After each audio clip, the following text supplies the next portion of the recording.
গঙ্গাসাগর আছি। ওষুধে একটা ফোন করুন। হ্যাঁ পেয়েছি।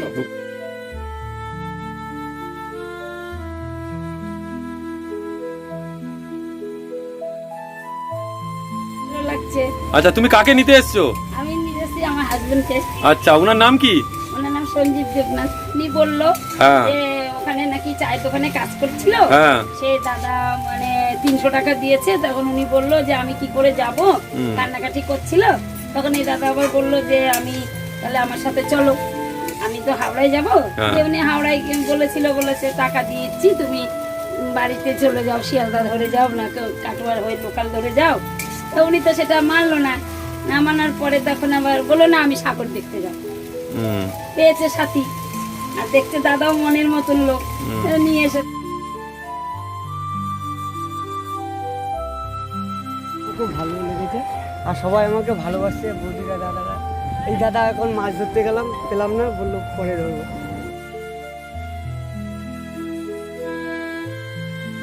উনি গেছিলেন কোথায়? উনি গেছিল কামাখ্যায়।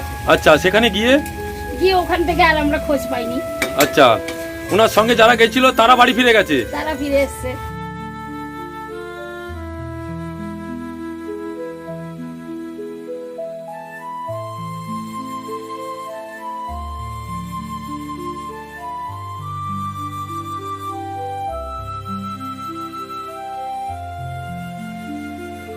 এখন আমার ঘরে যাবো।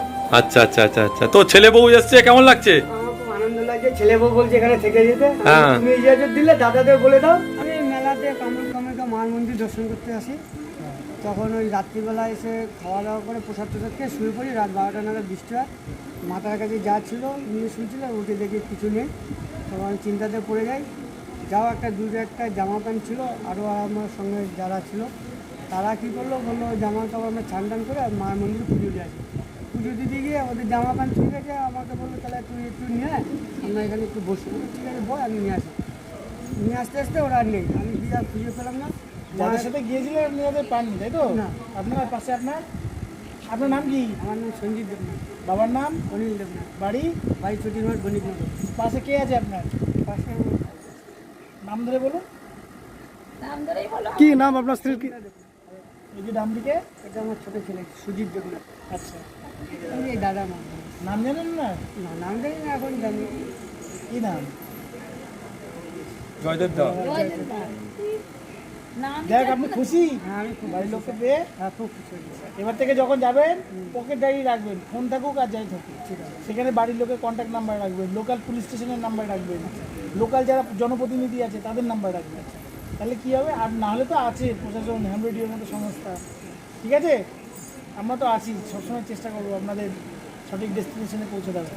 আপনাদের মতন লোক তো আমাদের কোনো। না, ধন্যবাদ দিন জয়দেব শ্যামলকে, আমাদের হ্যাম রেডিও। আমি দাদা তো আছি, তারপরে আপনি আছেন।